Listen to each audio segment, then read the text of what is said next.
This is Lee Rosenbaum, and we are at the main entrance of the old Cass Gilbert building of the St. Louis Art Museum.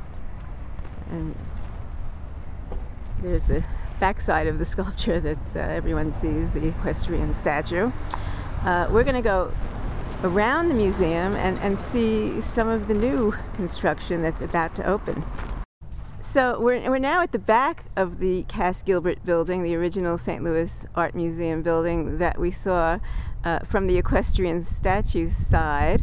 And this is an interesting area because it's an intersection of several very different kinds of buildings. This is where everything comes together.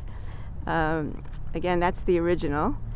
And here you're getting a little advanced view of the new David Chipperfield designed East Building. It's going to have special exhibitions and also contemporary art, post-1945 art. And it's now in the process of installation.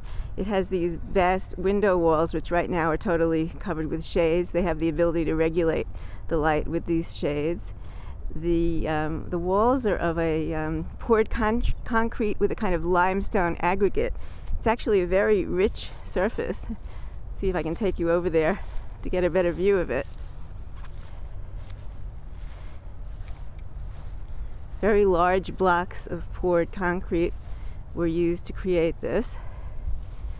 And here's that surface I spoke about with limestone that I believe came from Missouri, came from near the area. And it's really a lovely polished and intricate surface as the skin for this new building. And right over here is a real surprise, which I'll take you to in just a moment. So we're very much here at the intersection of old and new. And there was a kind of dead space in between, and no one quite knew what to do with it. It was just this little void, this pit. And as you see, it's now occupied by Stone Sea, a work by Andy Goldsworthy.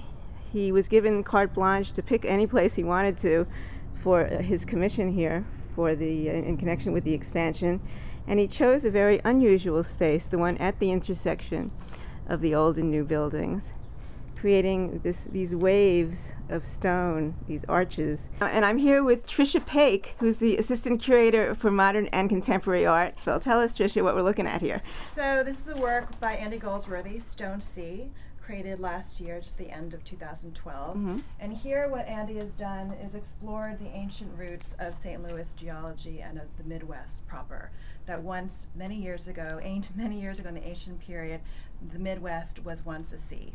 And so he decided to take local limestone quarried here, limestone, of course, bedrock of marine origins, and he decided to create a sea from what was once the sea, as he beautifully says, eloquently states.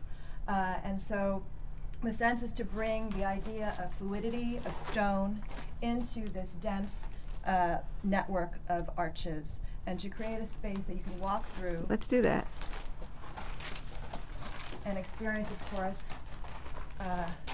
in varied light and shadow. And many people have remarked that it links to Roman catacombs.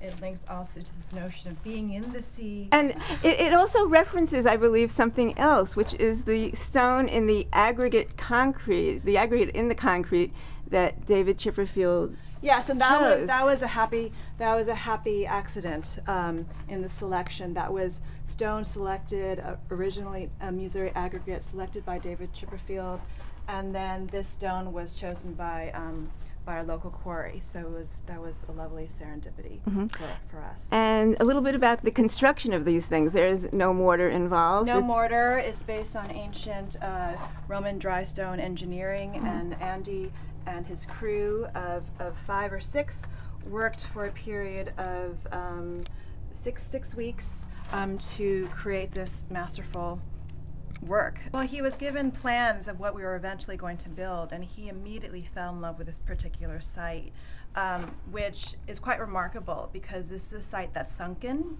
It's not an open vista, and I would think most artists would choose something that everyone can see from all around, which is something that Andy has done in the past.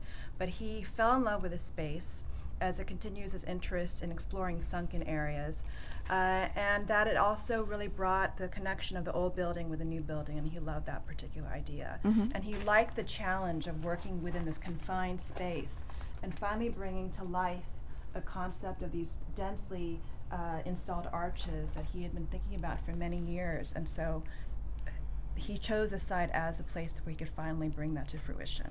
And I understand we're not supposed to see this space in any way, shape, or form as referencing the famous St. Louis Arch, although comparisons are irresistible. That's a good question. Yes, indeed. It really wasn't on the mind of Andy when he was developing this project. He's been working on the arch form since the early 1980s. But of course, it is natural now for people to make the connection. It's inevitable. Those connections are going to be made. But the arch being one of the most, the foremost structure of human architecture. So I think that's definitely in connection with our own arch. And we're so thrilled to be able to allow this to our audiences, and it's really good. We hope it's going to really bring a great group to visit us here in St. Louis. Well, I'm enjoying the experience of it, and thank you very much for your insights about it. You're welcome.